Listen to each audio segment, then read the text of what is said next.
누가복음 21장 25절부터 36절까지의 말씀을 봉독해 드리겠습니다. 1월 성신에는 징조가 있겠고 땅에서는 민족들이 바다와 파도의 성난 소리로 인하여 혼란한 중에 곤고하리라. 사람들이 세상에 임할 일을 생각하고 무서워함으로 기절하리니 이는 하늘의 권능들이 흔들리겠음이라. 그때 사람들이 인자가 구름을 타고 능력과 큰 영광으로 오는 것을 보리라. 이런 일이 되기를 시작하거든 일어나 머리를 들라. 너희 속량이 가까웠느니라 하시더라. 이에 비유로 이르시되 무화과 나무와 모든 나무를 보라. 싹이 나면 너희가 보고 여름이 가까운 줄을 자연히 아나니 이와 같이 너희가 이런 일이 일어나는 것을 보거든 하나님의 나라가 가까이 온 줄을 알라. 내가 진실로 너희에게 말하노니 이 세대가 지나가기 전에 모든 일이 다 이루어지리라. 천지는 없어지겠으나 내 말은 없어지지 아니하리라. 너희는 스스로 조심하라. 그렇지 않으면 방탕함과 술취함과 생활의 염려로 마음이 둔하여지고 뜻밖의 그날이 덫과 같이 너희에게 임하리라. 이날은 온 지구상에 거하는 모든 사람에게 임하리라. 이러므로 너희는 장차 올 이 모든 일을 능히 피하고 인자 앞에 서도록 항상 기도하며 깨어 있으라 하시니라. 하나님의 말씀입니다. 아멘. 한 주간도 건강히 잘 지내셨습니까? 오늘 이렇게 또 허리케인이 지나가고 비가 오는 가운데 무사히 또 잘 도착하셔서 하나님께 감사를 드립니다. 오늘 말씀은 누가복음 21장 뒷부분에 있는 말씀을 가지고 주보에도 나와 있지만 예수님을 기다리며 라는 제목으로 하나님 말씀을 나누기 원합니다. 지난주에도 제가 얼핏 말씀드렸는데 올해 2021년 1월 초에 하나님께서 우리가 이제 코로나 시대를 살아가고 있잖아요.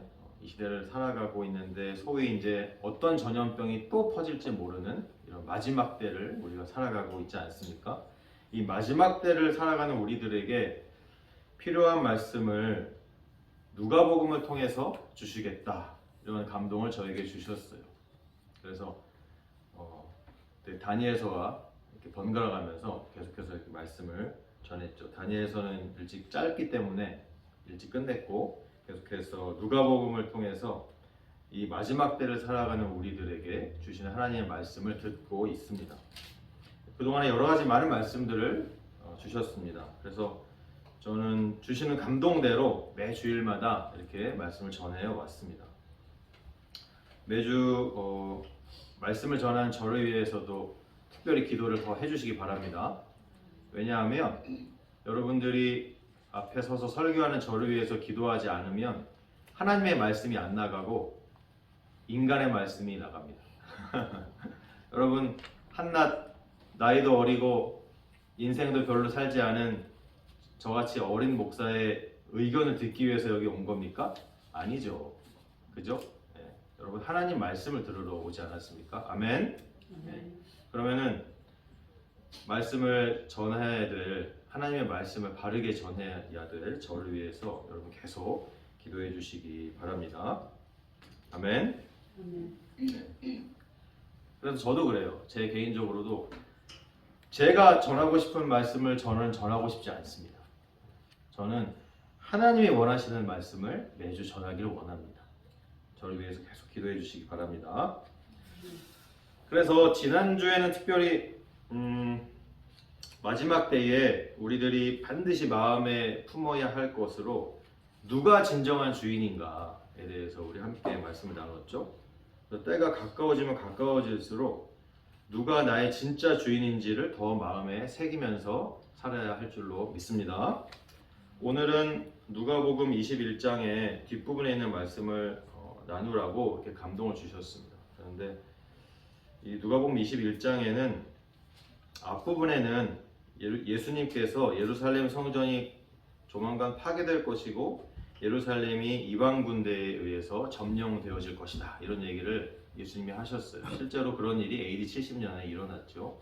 로마가 쳐들어와가지고 다 부시고 예루살렘 점령하고 성전 불태우고 막 그랬단 말이죠. 그런 얘기가 누가복음 21장 앞부분에 나옵니다. 그리고 나서 이어지는 것이 우리가 이제 좀 전에 읽은 21장 뒷부분에 있는 말씀이에요. 이 21장 뒷부분에서는 무슨 얘기냐 하면 장차 예수님이 다시 오실 때, 예수님이 다시 재림하실 때 그때에 대한 말씀을 예수님이 직접 이렇게 말씀해 주셨습니다. 여러분, 예수님이 다시 오실 거라고 생각하십니까? 여러분이 예수님이 다시 재림할 것을 여러분 믿고 있습니까? 네. 그렇다면 예수님이 다시 오신다고 분명히 말씀하셨는데 예수님이 다시 재림하실 것을 여러분 마음으로 고대하면서 간절히 기다리고 계신가요? 이 예수님께서 오늘 직접 말씀하신 거예요. 물론 성경 66권이 다 하나님의 말씀이지만 그 중에 특별히 요즘 성경에 보면은 이렇게 인쇄를 두 가지 색깔로 나오는 성경들이 있어요. 그래서 검은색은 그냥 성경 말씀이고 특별히 그 중에 빨간색으로 표현된 거는 예수님이나 하나님이 직접 하신 말씀을 이렇게 빨간색으로 성경책에 구별돼서 표시하기도 합니다. 그런 성경 갖고 계시죠, 그죠? 네, 요즘 나온 성경들은. 그래서 오늘 말씀은 성경이 다 중요하지만 다 하나님의 말씀이지만 특별히 예수님이 하신 말씀이에요. 그래서 요즘 나온 성경 빨간색으로 표시된 그런 말씀을 함께 나누려고 합니다. 그 말씀 중에 이 재림의 얘기가 있는 거예요. 다시 오시겠다는 이 재림의 얘기가. 그래서 예수님께서 직접 말씀하신 이 마지막 때에 일어날 일에 대한 말씀을 함께 살펴보면서 예수님의 다시 오심, 즉 재림을 기다리는 우리들이 어떠한 자세로 기다려야 하는가를 함께 묵상하며 마음에 새기시기를 주님의 이름으로 축원드립니다. 첫 번째로 예수님을 기다리는 사람은 더욱더 하나님을 바라봐야 합니다. 아멘. 여러분, 우리가 늘 하나님을 바라보고 살죠, 그죠? 하지만 때가 가까울수록 더 바라봐야 한다라는 말씀을 예수님이 오늘 하고 계세요. 오늘 본문은 25절부터 읽었습니다. 마지막 때에 무슨 일이 일어나는가 다 설명하진 않고 여기서는 그 일부 부분을 예수님이 말씀해 주고 계신데 25절에 보면 1월 성신에는 징조가 있겠고 땅에서는 민족들이 바다와 파도의 성난 소리로 인하여 혼란한 중에 곤고하리라. 네, 이런 말씀이 있어요. 1월 성신이라고 이렇게 번역이 되어 있는데 그냥 쉽게 해와 달과 별들을 얘기를 하는 겁니다. 해와 달과 별들. 해에 떠 있는 거예요. 낮에는 해가 떠 있고 밤에는 달하고 별들이 있잖아요. 그죠? 우리가 하늘에서 보는 그런 것들을 말하는 거예요. 근데 거기에 징조가 있을 거예요. 징조가. 마태복음 24장 29절에도 똑같이 말씀해 주셨어요. 그날 환난 후에 즉시 해가 어두워지며 달이 빛을 내지 아니하며 별들이 하늘에서 떨어지며 이렇게 예수님이 말씀하셨습니다. 이 얘기는 요한계시록에 보면 더 구체적으로 자세히 나옵니다. 요한계시록 6장 12절 13절에 보면 내가 보니 여섯째 인을 떼실 때에 큰 지진이 나며 해가 검은 털로 짠 상복같이 검어지고 달은 온통 피같이 되며 하늘의 별들이 무화과 나무가 대풍에 흔들려 설익은 열매가 떨어지는 것 같이 땅에 떨어지며 이렇게 말씀하고 있습니다. 오늘 계속 반복적으로 나오는 게 해와 달과 별들에 뭔가 이상한 일들이 생긴다. 이런 말씀이 반복적으로 성경에서 말씀을 하고 있어요. 여러분 아시는 분은 아시겠지만 제가 지구과학을 대학에서 가르치는 교수입니다. 여러분 알고 계셨죠? 지난 학기까지 가르쳤어요. 지난 학기 봄학기까지 가르쳤어요. 지금 여름방학이라 쉬고 있고 지금 가을 학기에 무슨 강의가 주어질까 기다리고 있었는데 이번 가을에는 쉬게 됐습니다. 하나님이 또 이렇게 목회에 전념하라고 하시는 것 같아요. 내년 봄에 또 강의가 주어질까 이렇게 좀 기다리는 중입니다. 그래서 제가 지구과학을 가르치는 교수였어요. 계속 해왔고 최근까지도 한 과목 정도. 근데 그런 지구과학을 가르치는 박사의 입장에서 보면 해가 검게 되는 일은 일어납니다. 여러분들 잘 아시죠, 그죠? 그리고 달이 핏빛으로 붉게 변하는 일도 가끔 일어납니다. 여러분 그런 거 보신 적 있어요? 네. 예를 들면 해가 검게 변하는 건 뭐가 있을까요? 일식이 일어나면 그렇게 돼요. 일식이 실제로. 네. 여러분 일식이 뭔지 알죠? 이렇게 태양하고 지구 사이에 달이 들어오면, 네. 달이 대낮에 태양하고 지구 사이에 달이 지나가게 되면 그 달 때문에 태양이 가려요. 그래서 꺼멓게 보이고 껌껌해진단 말이죠. 네. 이런 거예요. 실제 일어날 수도 있는 일이에요. 과학적으로도. 그리고 또 태양이 검게 되는 경우가 또 있어요. 뭐냐 하면은 뭔가 오늘 태양이 보입니까? 안 보이죠. 이런 날이에요. 뭔가 짙은 구름이나 먹구름이 꼈다든지 뭔가 이 공기 중에 대기 중에 뭐 시꺼멀한 이런 뭔가 많이 껴 있으면 태양이 검게 안 보인단 말이죠. 네. 이런 일이 있을 수도 있는 거예요. 그리고 달이 붉은색으로 변하는 거. 여기 성경에는 달이 그냥 붉은색이 아니라 온통 피같이 된다. 뭐 이런 말씀이 있잖아요. 그죠? 여러분 혹시 밤에 이렇게 초저녁이나 뭐 이런 때 달이 색깔이 조금 이렇게 약간 붉은색으로 이렇게 피색처럼 아주 진한 와인 색깔 비슷하게 이렇게 나는 거 보신 적 있으세요? 못 보셨어요? 그런 거 가끔 볼 수 있습니다. 실제로. 저는 몇 번 본 적이 있습니다. 그런데 관심을 갖고 있는 사람이니까 이제 관심 없이 그냥 살다 보면 그런 게 있어도 뭐 안 보이는 거죠. 본 적이 있어요. 실제로 그런 일이 생겨요. 예를 들면은 해가 질 때 노을이 있잖아요. 노을이 약간 붉은스러운 색깔이잖아요. 그죠? 해가 질 때. 마찬가지로 달이 혹시 일찍 떠서 좀 달의 높이가 낮을 때 가까이 이렇게 땅에 떠 있으면은 달의 색깔이 노을처럼 붉은색으로 보이기도 합니다. 실제로. 네, 갑자기 제가 과학 얘기를 이렇게 하고 있는데 실제로 일어날 수 있는 일이라는 거예요. 네. 그리고 아까도 얘기했지만 그렇게 달이 이렇게 핏빛으로 붉게 보이게 되려면 또 어떤 일이 있냐면 보통 실제로 일어나는 일 중에 대기에 이 공기 중에 오염물질이 많이 끼면 그렇게 돼요. 한국에 요즘 미세먼지니 뭐 이런 거 있잖아요. 네. 주변에 무슨 큰 산불이 요즘 캘리포니아에 산불 크죠, 그죠? 산불이 크게 나가지고 막 대기가 무슨 뭐 이런 먼지가 많이 끼면 이렇게 달이 이렇게 붉은색으로 보일 수 있어요. 이런 것들은 이제 저는 성경 말씀과 동시에 이런 것들을 저를 생각하게 됩니다. 네. 다방면으로 생각을 하는 거예요. 다방면으로. 제가 왜 이런 생각을 하냐면 마지막 때에 해와 달과 이 색깔이 변하고 별이 위치가 막 변하고 뭐 이런 얘기가 나온단 말이죠. 실제로 그러면 어떤 일, 이게 성경에 이렇게 표현하고 있지만 마지막 때에는 정말 이런 일이 어떤 식으로 일어날까? 제가 과학자이기 때문에 이런 생각 안 해볼 수도 없어요. 목사이기 동시에 과학자이기 때문에, 그죠? 그래서 이런 거 생각하는 거예요. 그래서 생각해 보면은 뭔가 이 마지막 때에 이렇게 해가 검게 잘 안 보이게 되고 달이 핏빛으로 변하고 별들도 막 이상하게 변하고 이런 것들이 뭔가 지금 우리가 방금 얼핏 얘기한 그런 것들의 변화가 생기기 때문이 아닐까 이렇게 생각을 하는 거예요. 공기 중에 뭔가. 그리고 오늘 본문에 보면 이런 얘기도 있어요. 민족들이 바다와 파도의 성난 소리로 인하여 혼란한 중에 곤고하리라 그랬어요. 바다와 파도의 성난 소리. 이렇게 시적으로 표현되어 있지만 이게 뭡니까? 쓰나미. 여러분 쓰나미 알죠? 쓰나미. 지진이 크게 일어나면 쓰나미 다 일어나죠. 최근에 또 지진이 크게 일어났었죠.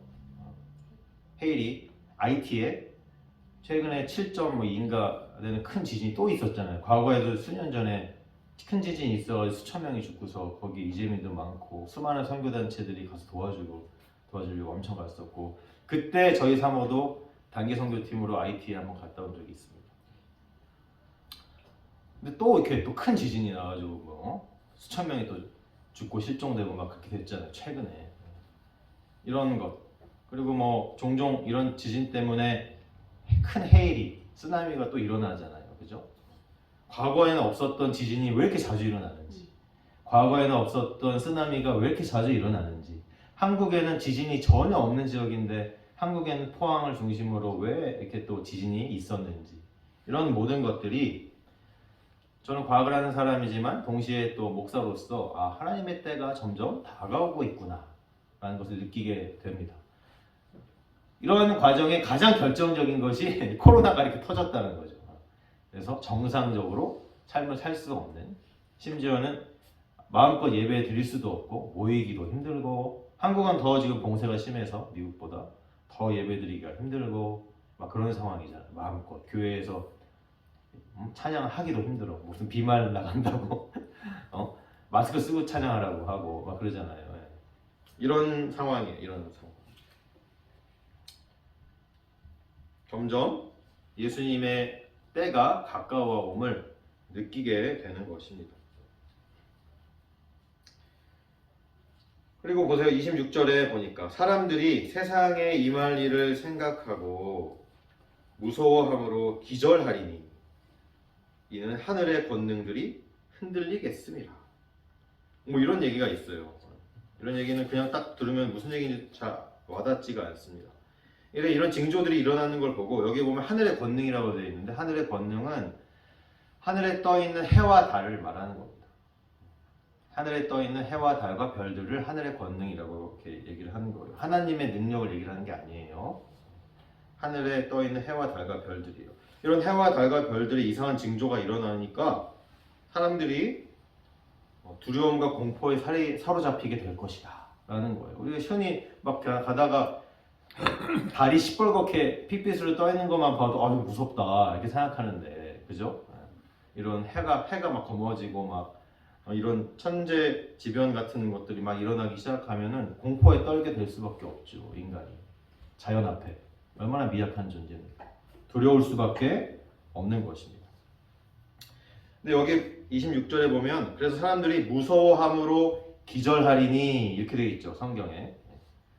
근데 여기 기절한다는 의미를 제가 헬러 성경을 찾아봤어요. 이 기절한다는 의미가 우리가 생각하는 기절한다는 의미 뿐만 아니라 좀 더 의미가 있는데, 그게 뭐냐면 숨을 못 쉬게 되어서 기절한다 라는 의미가 있습니다.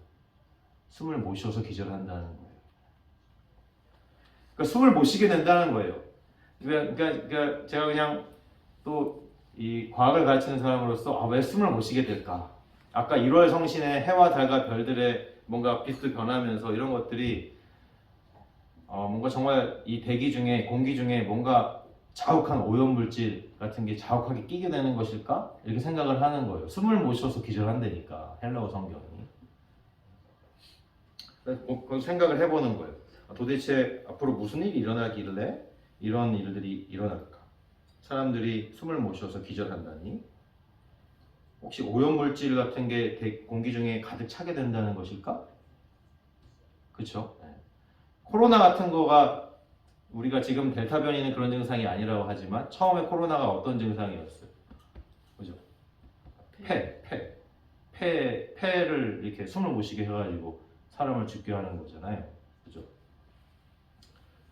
이런 걸 생각 안 해볼 수가 없는 거죠. 아니면은 그것이 뭔가 대기 중에 오염물질이 가득하게 되는 상황은 도대체 뭐가 있을까? 한 예로 여러분 잘 아시는 거, 한국 같은 경우에는 봄이 되면 중국에서 황사가 넘어오잖아요. 근데 요즘은 그런 게 없어요. 봄에만 넘어오는 게 아니에요. 1년 내내 넘어와. 1년 내내 넘어오고, 그리고 미세먼지 너무 심하죠. 그죠? 미세먼지가 너무 심해서 이 경치가 일단 잘 안 보여. 뿌옇잖아요, 항상. 미국도 여기는 공기 청정 지역인 줄 알았는데 며칠 전에 뉴스 보니까 무슨 서부에서 일어나는, 캐나다에서 일어난 산불 때문에 그것이 미세먼지가 되어가지고 동부의 공기가 안 좋아지고 있다. 이런 얘기를 뉴스에서 봤어요. 그러니까 여기도 완전 공기 청정 지역이 아닐 수도 있겠구나. 이렇게 생각해봐요. 이렇게 그렇다면 이건 이게 각 지역적으로 공기가 탁해지는 건데, 전 지구적으로 공기가 탁해져가지고 정말 사람이 숨도 못 쉬게 될 이런 상황이 도대체 무슨 일이 일어나면 이렇게 될까? 이렇게 제가 생각해 봅니다. 그러면 뭐가 있냐면, 예를 들어 이런 게 있을 수 있어요. 화산 폭발이 여러 개가 일어나면 전 지구가 뽀얗게 됩니다. 오염물질로 가득 찹니다. 화산재로. 지금 화산이 실제로 몇 개 활동하고 있는 화산이 전 지구적으로 있어요. 근데 큰 폭발이 일어나는 경우도 있습니다. 근데 한두 개 일어난다고 그러지는 않아요. 여러 개가 동시에 막 터지면 가능성도 있겠다 이렇게 생각을 해봐요. 또 운석이 충돌하면은 이렇게 됩니다. 운석이 지구의 어딘가에 떨어지면 큰 운석이 그럼 전 지구가 아주 큰 오염물질로 뽀얗게 다 덮이게 됩니다. 그리고 여러분 잘 아시는 거죠. 핵폭탄이 떨어집니다. 전 지구가 여러 군데 핵폭탄이 떨어지면 아주 뽀얗게 이렇게 됩니다. 햇빛이 안 들어와. 그럼 핵 겨울이니 뭐 이런 것도 일어난다 하잖아요. 만약에 이런 상태라면 정말 사람이 숨을 못 쉬겠구나 밖에서. 그리고 이렇게 되면은 해가 껌껌해지겠구나. 그리고 이렇게 되면 달이 피색깔로 변하겠구나. 이렇게 과학적으로 생각이 듭니다. 그럼 이런 일이 일어날 수 있다는 거예요. 하지만 예수님이 말씀하신 것만 생각하면 그냥 세상 마지막 때가 돼서 해와 달과 별들의 뭔가 문제가 생길 수도 있겠구나 라는 겁니다. 그래서 예수님을 기다리는 우리들이 실제로 앞으로 닥칠 일들에 대해서 아무 넉넉고 그냥 있으면 안 되겠다는 얘기를 지금 하는 거예요. 이런 일이 온다 라고 예수님이 말씀하고 계시는 거 아니겠습니까?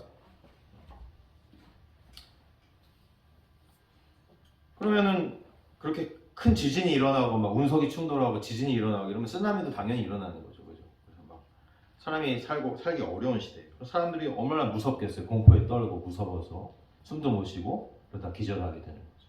오늘 말씀처럼. 그럼 그게 끝이냐? 그게 아니라는 거예요. 27절에 보니까 그때에 사람들이 인자가 구름을 타고 능력과 큰 영광으로 오는 것을 보리라. 아멘. 그때 예수님이 오신다는 거예요. 이렇게까지 되면. 이 예수님이 다시 재림하시는 줄로 여러분 믿으십니까? 아멘. 여기에만 나온 말씀이 아니에요. 예수님 다시 오신다는 게 성경에 여러 번 나옵니다. 제가 대표적인 거 몇 개만 읽어드릴게요. 마태복음 26장 64절에 인자가 권능의 우편에 앉아 있는 것과 하늘 구름을 타고 오는 것을 너희가 보리라. 아멘. 데살로니가전서 4장 16, 17절에도 이렇게 말씀하고 계세요. 주께서 호령과 천사장의 소리와 하나님의 나팔 소리로 친히 하늘로부터 강림하시리니 그리스도 안에서 죽은 자들이 먼저 일어나고 그 후에 우리 살아남은 자들도 그들과 함께 구름 속으로 끌어올려 공중에서 주를 영접하게 하시리니. 아멘. 아멘.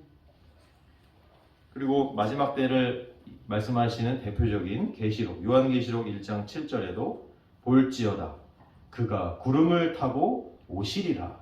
아멘. 이렇게 반복적으로 성경에서는 말씀하고 계세요. 예수님 다시 오신대요. 여러분 믿어지십니까? 아멘. 다시 오신대요. 근데 계시록 지금 제가 1장 7절 읽었는데 볼지어다 그가 구름을 타고 오시리라. 그 다음에 뭐라고 말씀하냐 하면 각 사람의 눈이 그를 보겠고 그를 찌른 자들도 볼 것이요 땅에 있는 모든 족속이 그로 말미암아 애곡하리니. 예수님이 재림하시면 대부분의 사람들이 공포에 떨고 다 이제 우리 망했구나. 우린 다 죽었구나. 이렇게 생각하게 된다는 것입니다. 여러분 예수 믿는 사람들이 이 땅에 많이 있는 것 같아요? 아니에요. 우리가 한국에서 미국에서 신앙생활 하는 사람들이 착각하는 게 뭐냐면 대부분 다 교회 다니는 거 아니야? 이렇게 착각한다는 거예요. 그렇지 않아요. 대부분 다 교회가 있는 거 우리 주변에 항상 있으니까. 한국에도 교회가 넘쳐나고 미국에도 특히 동부에는 교회가 넘쳐나잖아요. 그죠? 대부분 사람들이 교회가 주변에 지천에 널려 있고 아무 때나 원하면 교회 올 수 있고 예수 믿을 수 있다고 우리가 착각을 할 수 있다는 겁니다. 그건 한국하고 미국만 그래요. 대부분의 다른 나라는 상황이 달라요. 전 세계 인구가 70억이잖아요. 70억 정도인데 그 중에 예수 믿는 사람이 얼마나 된다고 생각하십니까? 7억이 채 안 된다는 것이 통계예요. 7억이 채 안 돼요. 인구 70억 중에 7억이 채 안 돼요. 10%도 예수 안 믿어요, 여러분. 이것이 선교의 통계입니다. 그러니까 정말 예수님이 이런 상태에서 예수님 딱 재림하시면 어떻게 되는 거예요? 다 죽는 거예요. 다 죽는 거예요. 완전히 애곡의 날이 심판과 멸망의 날이 임하는 것입니다. 우리는 아니지만 할렐루야. 그러니까 여러분 예수님이 재림한다는 것을 조금 이제는 피부로 와닿게 구체적으로 좀 생각하셔야 됩니다. 지금 코로나 터졌어요. 앞으로 뭐 더 한 개 터질지 모르는 상황입니다. 그죠? 우리는 이제 좀 실제적으로 좀 알고 기다려야 된다는 것입니다. 아시겠습니까? 이게 여기 오늘 27절에 보면 예수님이 재림을 하시는데 구름을 타고 온다는 얘기가 많이 나와요, 성경에. 구름을 타고 오신다. 근데 생각해 보세요. 지금 아까 좀 전에 어떤 상황이었어요?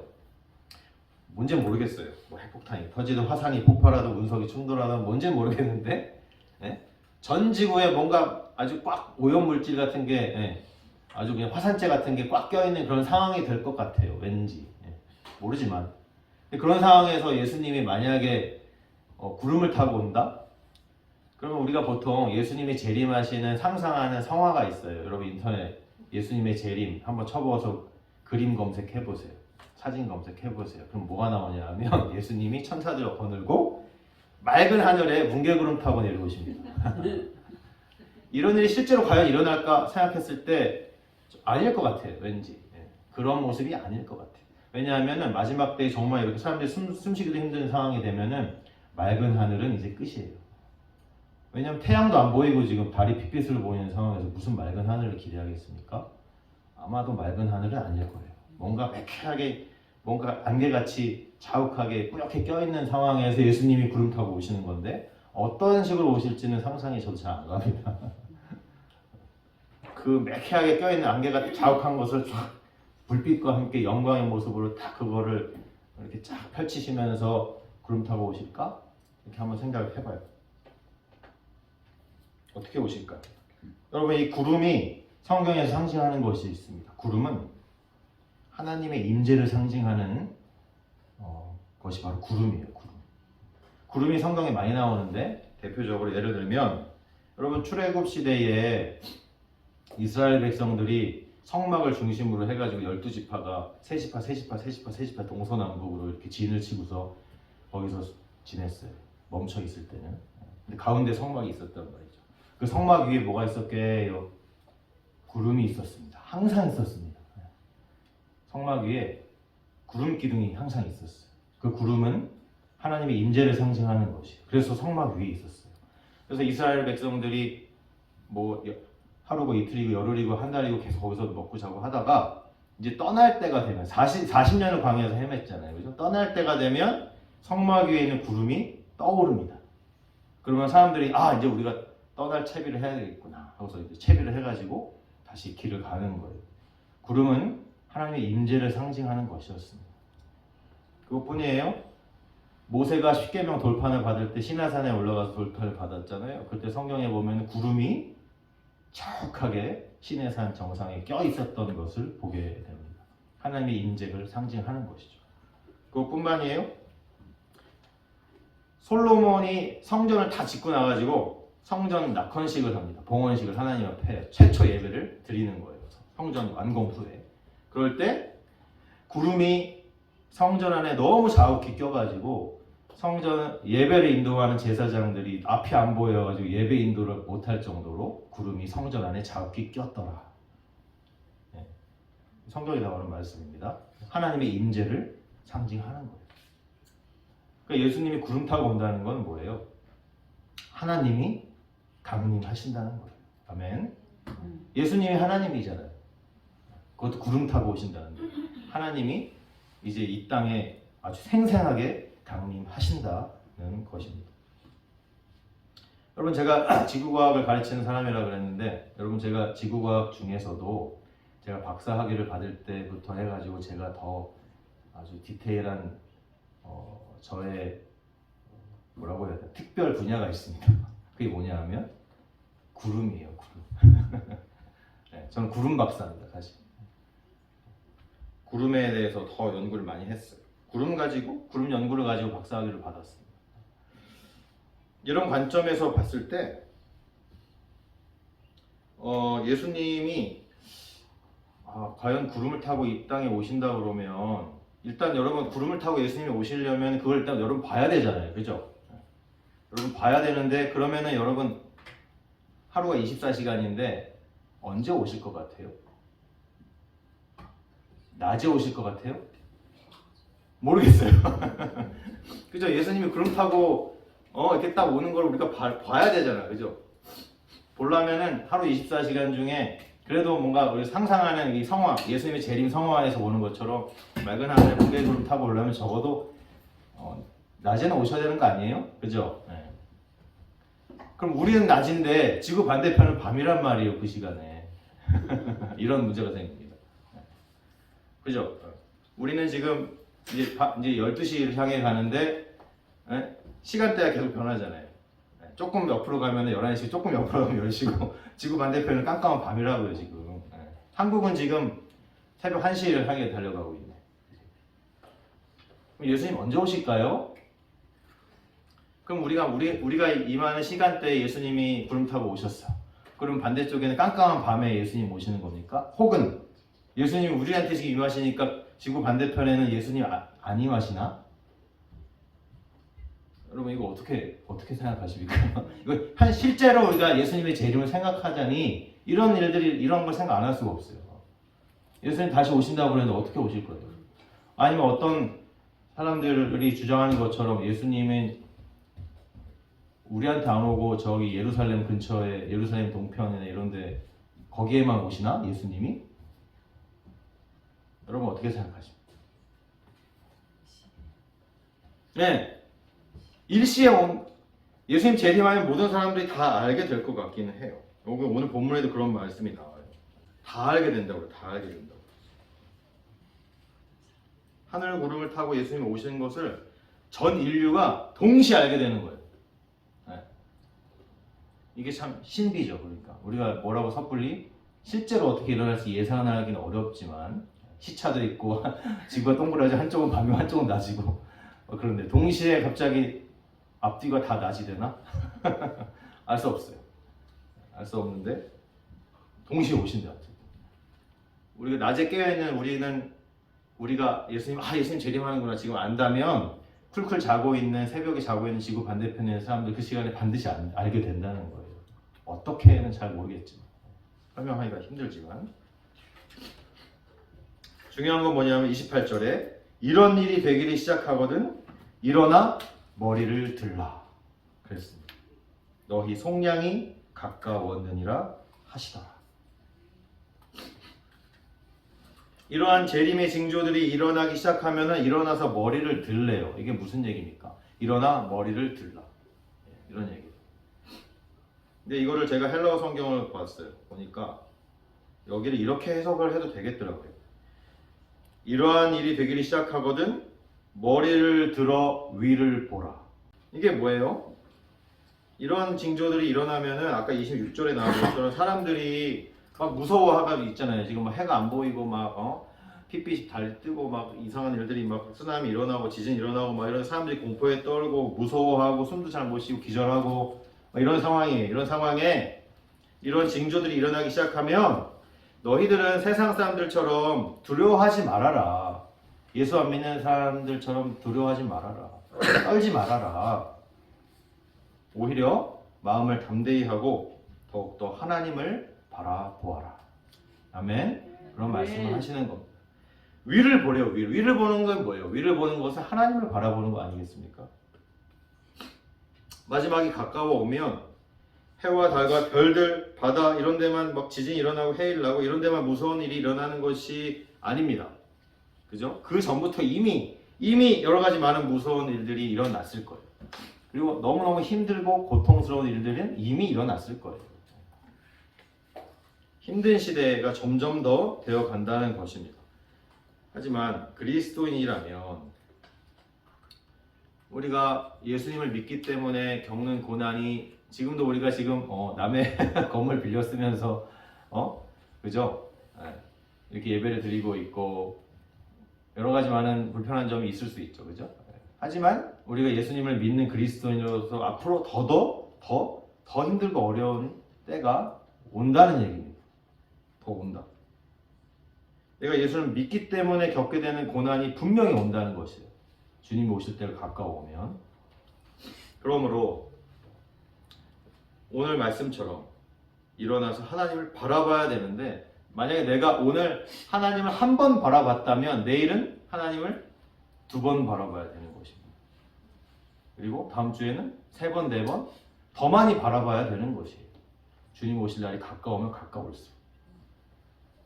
그래서 마지막이 가까울수록 더욱더 하나님을 바라보고 의지하시기 바랍니다. 제가 첫 번째를 너무 오래 설명을 했는데 2번째, 3번째는 짧게 지나갈 겁니다.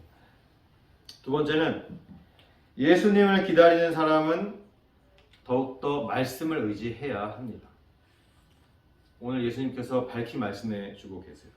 29절에 보니까 이에 비유로 이르시되 무화과 나무와 모든 나무를 보라. 30절 싹이 나면 너희가 보고 여름이 가까운 줄을 자연히 아나니. 싹이 나면 너희가 보고 여름이 가까운 줄 안대요. 근데 보통은 여러분 싹이 나면은 봄이 왔구나 그러지 않습니까? 그죠? 그죠? 싹이 나면 이제 봄이 왔네 그러잖아요. 그죠? 근데 여기 보면은 싹이 나면 여름이 가까운 줄 안다 그랬어요. 이게 왜 그러냐면 이스라엘 지역에서는 보통 겨울이 끝나가면서 무화과 나무에 잎사귀가 나오면 봄이 왔구나 이렇게 생각한대요. 봄이 지나가면서 그 잎사귀가 연하여지면서 싹이 다시 올라오는데 그러면 여름이 왔구나 이렇게 생각한대요. 그러니까 우리가 생각하는 거하고 좀 달라요 상황이. 그죠? 그 이스라엘의 기후가 무화과 나무가 특이해서 그런 것 같아요. 그래서 잎사귀가 봄에 났던 잎사귀가 연해지면서 싹이 올라오면은 여름이 오는구나 이렇게 생각한대요. 그런 의미입니다. 쉽게 얘기하면 뭐냐면 우리식으로 얘기하면 이 얘기예요. 이제 날이 조금 따뜻해지는가 싶더니 개나리가 피기 시작했네. 봄이 오는구나 이런 얘기예요. 아시겠죠, 그죠? 네. 31절 이와 같이 너희가 이런 일이 일어나는 것을 보거든 하나님의 나라가 가까이 온 줄을 알라. 아멘. 이런 징조가 일어난다는 거죠. 네? 예수님 오시기 전에 일어나는 여러 징조들. 마치 봄이 올 때 개나리가 피듯이, 진달래가 피듯이, 그죠? 이런 걸 보면은 예수님이 이제 오시는구나. 너희가 알 것이다. 이렇게 말씀하시는 거예요. 32절 내가 진실로 너희에게 말하노니 이 세대가 지나가기 전에 모든 일이 다 이루어지리라.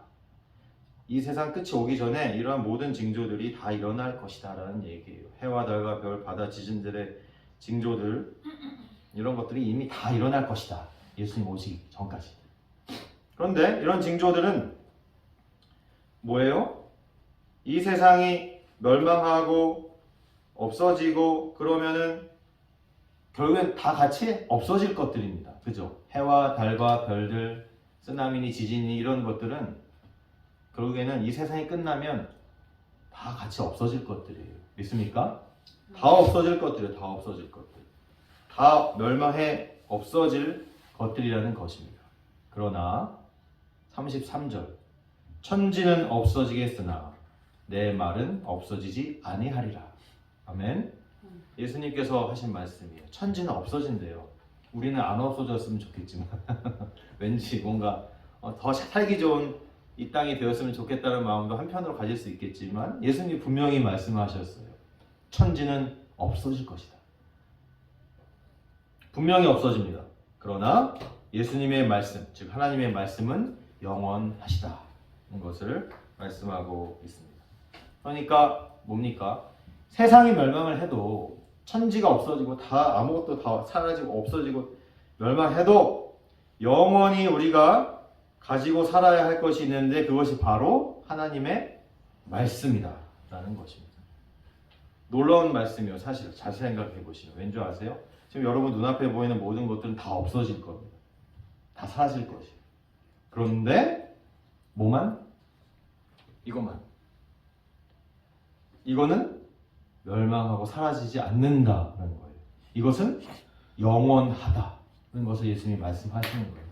지금 이 자리에 여러분 눈으로 보이는 모든 것들은 다 없어집니다. 세상이 멸망하고 다 없어집니다. 하지만 딱 하나 남는 것, 영원히, 그것도 영원히 남는 것이 있는데 바로 하나님의 말씀이다. 아멘. 이것을 얘기하고 계신 거예요.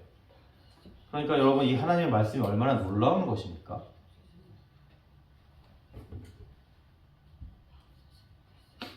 이것을, 그러니까 우리가 이 영원히 있어야 될 이 하나님의 말씀을 잘 읽고 잘 묵상하고 잘 암송하고 잘 공부해야 합니까? 말아야 됩니까? 잘 해야 되는 것입니다. 다른 건 다 없어져요. 다 멸망하고 다 없어질 것들이에요. 하지만 이 성경은 하나님의 말씀은 아니다라는 거예요. 우리가 영원히 붙들고 살아가야 할 하나님의 말씀이라는 것입니다. 근데 이걸 우리가 영원히 붙들고 살아가야 되는데 성경을 잘 모르면은 이것을 영원히 붙들고 살아갈 수 있겠습니까? 아니에요. 성경을 잘 모르면은 이걸 영원히 우리가 갖고 영원히 붙들고 살아가야 되는 것이 하나님의 말씀인데, 영원히 이 세상은 망해도. 근데 성경을 잘 모르면 영원히 붙들고 살아가기가 힘들지 않겠어요? 그래서 우리가 성경 공부하는 거예요. 수요일에 성경 공부하고 매일 성경 읽기 하는 겁니다. 여러분, 지난주에 성경 읽기 잘 하셨습니까? 네. 계속해서 잘 하시기 바랍니다. 이제 마지막 세 번째로 예수님을 기다리는 사람은 더욱더 기도에 힘쓰며 깨어 있어야 합니다. 34절에 이렇게 말씀하세요. 너희는 스스로 조심하라.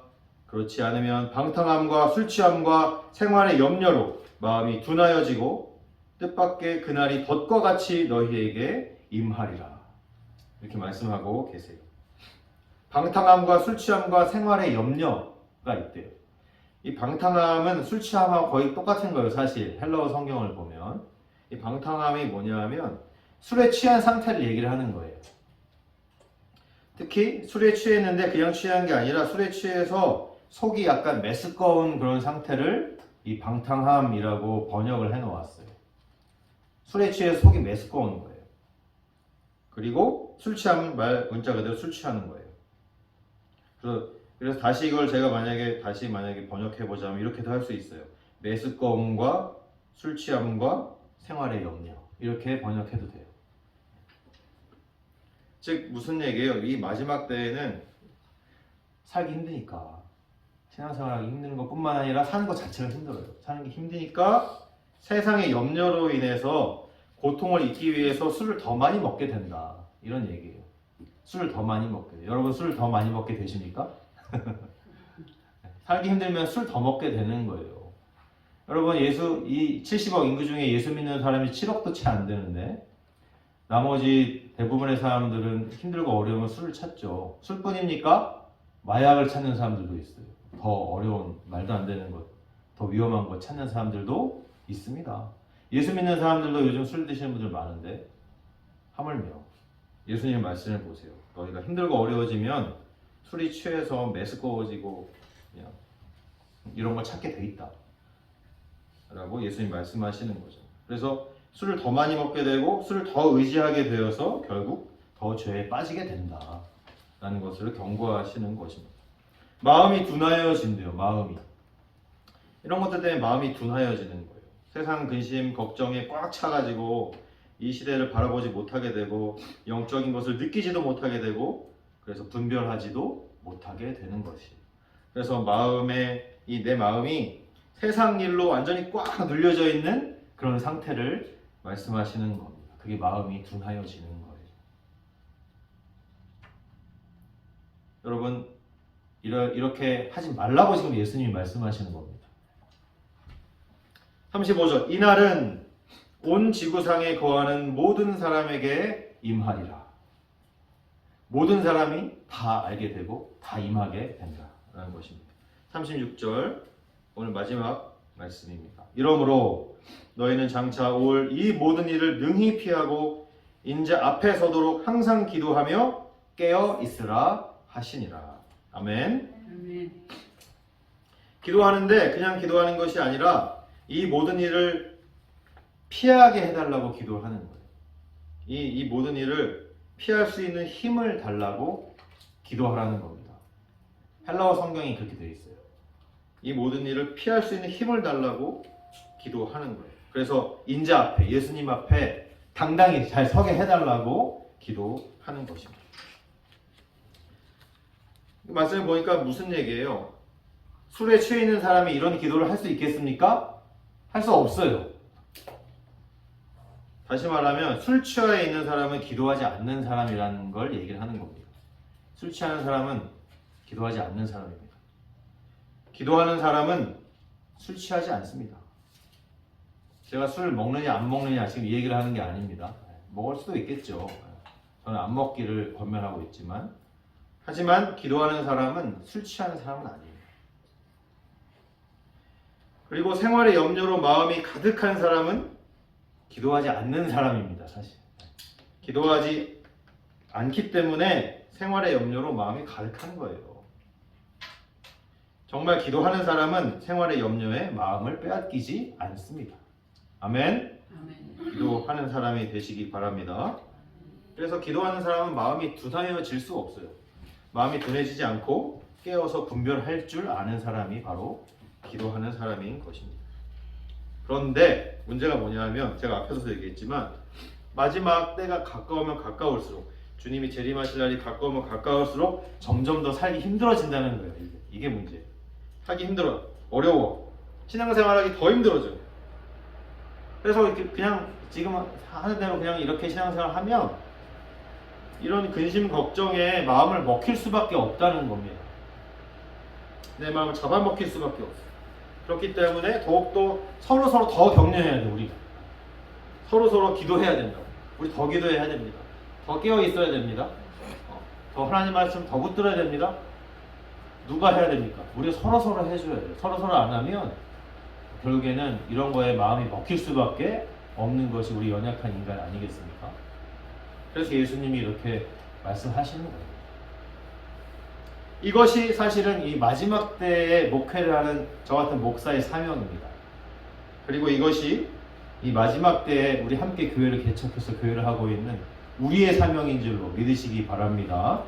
아멘. 성도들의 마음이 둔하여지지 않도록 늘 깨어서 기도하며 늘 깨어있도록 서로 격려하고 권면하고 도와주어야 하는 것입니다.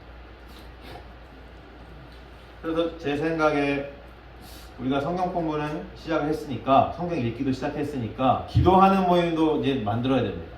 때가 악해지면 악해질수록 더 모여서 기도해야 됩니다. 사실은 지금이 그렇게 해야 되는 시대예요. 사실 기도하기 어렵기 때문에 더 기도해야 되는 시대인 것입니다. 그런데 우리가 생각할 게 있어요. 우리가 과거에는 우리가 보통 어떻게 기도했습니까? 보통 이렇게 했죠. 내가 남는 시간에 기도했어요.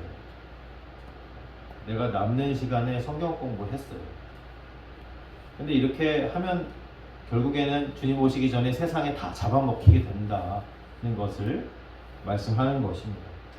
남는 시간에 이런 거 하는 사람들은 세상에 잡아먹히기 딱 좋은 사람이다 라는 거예요. 그렇기 때문에 내가 먼저 기도하고 먼저 성경 공부하고 남는 시간에 다른 중요한 일들을 해야겠다, 이러한 마음가짐의 변화가 우리에게 있어야 되는 줄로 믿기를 바랍니다. 마지막 때에는 이러한 패러다임 시프트, 내 마음의 변화가 있어야 됩니다. 그래야지 주님 오실 날 깨어 있으며 주님 앞에 머리를 들고 주님 앞에 당당히 나아갈 수 있는 사람이 되지 않겠습니까? 이러한 관점으로 우리 삶의 방식을 조정해야 되는 것입니다. 그래서 조만간 기도 모임을 만들었으면 좋겠어요. 우리가 지금 일주일에 한 번 여기서 모이는 것도 눈치 보면서 모이는데 모이기가 쉽지 않죠. 그죠? 하다못해 정말 줌으로라도, 줌 미팅으로라도 모여서 기도했으면 좋겠다, 이런 생각을 해봅니다. 사실은 우리가 지금 당장이라도 새벽 예배하고 금요 철야기도 해도 하고 계속적으로 지속적으로 더 열심히 모여서 더 기도해야 될 때이기 때문입니다. 말씀을 정리하고 마치도록 하겠습니다. 우리 사랑하는 성도 여러분들은 예수님을 믿는 그리스도인이 맞습니까? 아멘. 네. 맞습니다. 우리는 예수님을 믿습니다. 그런데 예수님을 믿는다는 것은 장차 다시 오실 예수님을 고대하며 기다린다는 것을 포함하는 믿음입니다. 여러분 예수님을 기다리십니까? 예수님 빨리 오셨으면 좋겠습니까? 예수님을 믿는다는 것은 그걸 믿는 거예요. 사랑하는 성도 여러분, 오늘 예수님께서는 분명히 말씀해주고 계십니다. 우리 주님이신 예수님을 기다리며 더욱더 하나님을 바라보시기 바랍니다. 그리고 영원히 변치 않을 오직 하나님의 말씀을 의지하시기 바랍니다. 그리고 때가 악해질수록 더욱더 기도하면서 영적으로 깨어서 시대를 분별할 줄 아는 저와 여러분들이 다 되시길 주님의 이름으로 축원합니다. 아멘. 아멘.